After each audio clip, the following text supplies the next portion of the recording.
एक बार फिर से आपका स्वागत है आपके अपने यूट्यूब चैनल आइडल देव क्लासेस में।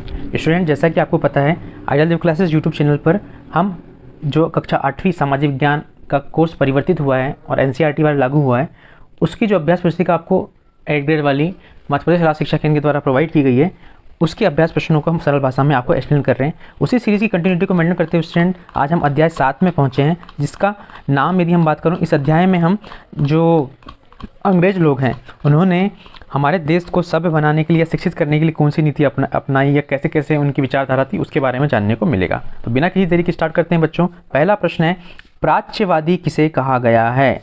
सबसे पहला प्रश्न बच्चों, उत्तर की बात करें, एशिया एक महाद्वीप का नाम है। एशिया की भाषा और संस्कृति का गहन ज्ञान रखने वाले लोगों को प्राच्यवादी कहा गया है। किसको?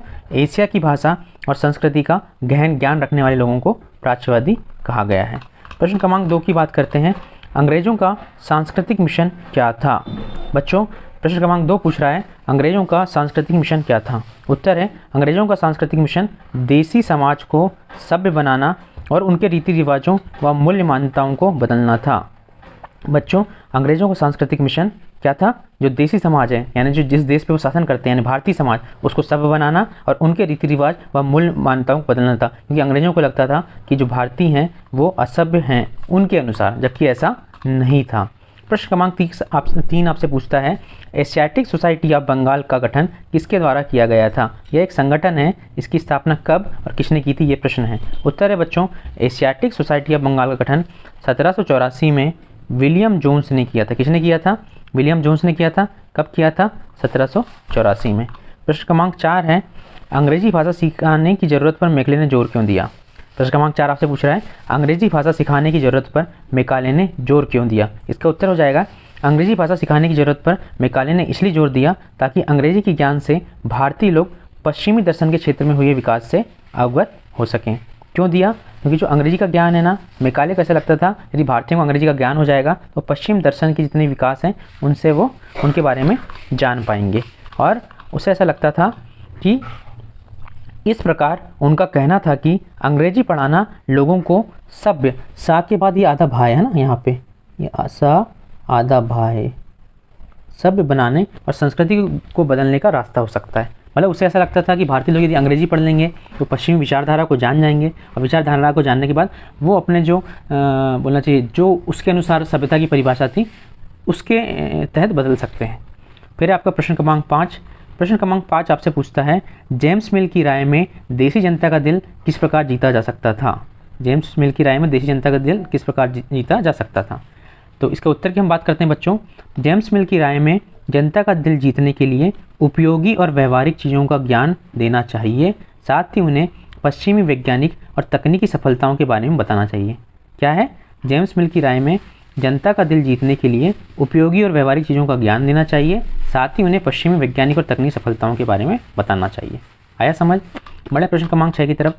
प्रश्न क्रमांक 6 आपसे पूछता है, चार्ल्स वुड के डिस्पैच है ना, चार्ल्स वुड के वुड्स डिस्पैच में क्या संदेश लिखा था? बच्चों, चार्ल्स वुड का जो डिस्पैच है वो 1854 में आया था। उसमें क्या संदेश लिखा गया था, यह इस प्रश्न में जानने की बात बोली गई है।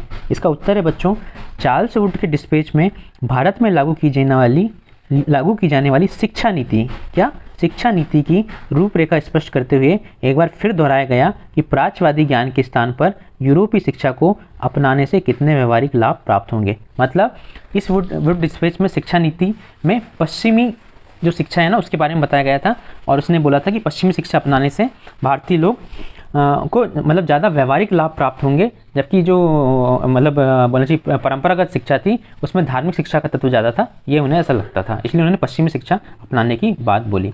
प्रश्न क्रमांक 7 है आपका। प्रश्न क्रमांक 7 आपसे पूछ रहा है, 1830 के दशक में एडम के अनुसार बंगाल और बिहार की पाठशालाएँ कैसी होती थीं, है ना? 1830 के दशक में, ठीक है, मतलब 31 से लेकर 40 ये जो दशक चल रहा था ना उसमें। तो उत्तर है बच्चों, 1830 के दशक में एडम के अनुसार बंगाल और बिहार की पाठशालाएं 1 लाख से ज़्यादा थी। कितनी थी? 1 लाख से ज़्यादा थी। सोचो 1830 में, और ये बहुत छोटे छोटे केंद्र थे। छोटे छोटे रहेंगे जब भी तो 1 लाख से ज़्यादा रहेंगे ना, जिनमें आमतौर पर 20 से ज़्यादा विद्यार्थी नहीं होते थे, 20 से ज़्यादा एक भी नहीं पढ़ते थे। ये पाठशालाएँ संपन्न लोगों या स्थानीय समुदाय द्वारा चलाई जाती थी, जबकि कुछ स्वयं गुरु द्वारा प्रारंभ की गई थी। या तो मतलब इन्हें ये संस्थाएं जो अमीर लोग होते थे, जो स्थानीय लोग मिलकर चलाते थे, उनके द्वारा चलाई जाती थी, या कुछ जो जैसे मतलब कुछ प्रसिद्ध गुरु रहते थे वो अपना गुरुकुल खुद ही खोलते थे। ठीक है, हो जाएगा। बढ़े अगले प्रश्न की तरफ। अगला प्रश्न है प्रश्न क्रमांक 8। प्रश्न क्रमांक 8 आपसे पूछता है 1854 के बाद कंपनी ने देसी शिक्षा व्यवस्था में सुधार हेतु क्या कदम उठाए। बच्चों 1854 के बाद कंपनी ने देसी शिक्षा व्यवस्था में सुधार हेतु क्या कदम उठाए? इसका उत्तर होगा बच्चों निम्न कदम उठाए। बहुत सारे पंडितों को नौकरी पर रखकर 4-5 स्कूलों की देखरेख का जिम्मा सौंपा गया। दूसरा है नए नियमों पर चलने वाली पाठशालाओं को सरकारी अनुदान भी प्रदान किए गए। पहला है पंडितों को नौकरी में रख लिया गया। दूसरा है उन्हें सरकारी अनुदान भी दिया गया। सरकारी अनुदान का मतलब पैसा प्रोवाइड किया गया कि ताकि तुम एक अच्छी शिक्षा, अच्छा मतलब स्कूल का निर्माण करवा सको। ठीक है, बिल्डिंग भी तो लगती है ना स्कूल के लिए। प्रश्न क्रमांक 9 है महात्मा गांधी औपनिवेशिक शिक्षा के पक्ष में क्यों नहीं थे। मतलब यहाँ पे महात्मा गांधी के विचार शिक्षा के विषय में जानने की कोशिश की गई है। इसका उत्तर होगा बच्चों महात्मा गांधी का मानना था कि औपनिवेशिक शिक्षा यानी उपनिवेश जिस देश को बनाया गया है कि नहीं, उस पर जो राज करते हैं उनके द्वारा जो शिक्षा दी जा रही है, जैसे ब्रिटेन के द्वारा भारत में क्या शिक्षा दी जा रही है तो उसको हम बोलेंगे औपनिवेशिक शिक्षा। महात्मा गांधी का मानना था कि औपनिवेशिक शिक्षा ने भारतीयों में हीनता की भावना पैदा कर दिया है। इसके प्रभाव में आकर यहाँ के लोग पश्चिमी सभ्यता को श्रेष्ठतर मानने लगे हैं और अपनी संस्कृति को के प्रति उनका गौरव भाव नष्ट हो गया है। क्या हो गया है? पश्चिमी संस्कृति को क्या मानने लगे हैं? वो श्रेष्ठ मानने लगे हैं, जबकि उनकी संस्कृति के प्रति उनका गौरव भाव क्या हो गया? नष्ट हो गया। बढ़ते हैं प्रश्न क्रमांक 10 की तरफ। प्रश्न क्रमांक 10 पूछता है आपसे शांति निकेतन की स्थापना किसने और क्यों की थी, है ना। तो शांति निकेतन है उसकी स्थापना किसने की और क्यों की? बच्चों उत्तर है शांति निकेतन की स्थापना 1901 में रविन्द्रनाथ टैगोर ने की थी। इसकी स्थापना के पीछे उनका उद्देश्य बच्चों को मुक्त रचनाशील वातावरण प्रदान करना था जहां वे अपने विचारों और आकांक्षाओं को समझ सकते थे। क्या था उसका उद्देश्य? बच्चों को मुक्त और रचनाशील वातावरण प्रदान करना। कौन सा मुक्त और रचनाशील बोल रहा है वो, है ना, ताकि वे अपने विचारों और आकांक्षाओं को समझ सकें। ठीक है बच्चों, उम्मीद करता हूँ कि आपको हमारे एक्सप्लेन करने का तरीका अच्छा लग रहा होगा। यदि आपको इसमें कुछ कमी लगती है तो आप हमें कमेंट सेक्शन में बता सकते हैं। कुछ अच्छा लगता है तो वो भी बता सकते हैं।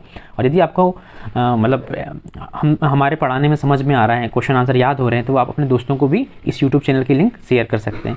और आपने यदि यूट्यूब में आइडल देव क्लासेस चैनल को सब्सक्राइब ना करा हो तो सब्सक्राइब कर देना और लाइक करना ना भूलना वीडियो को। मिलते हैं अगले वीडियो लेक्चर के साथ, तब तक आप मन लगाकर पढ़ाई कीजिए और अपने स्वास्थ्य का ध्यान रखिए। ठीक है बच्चों।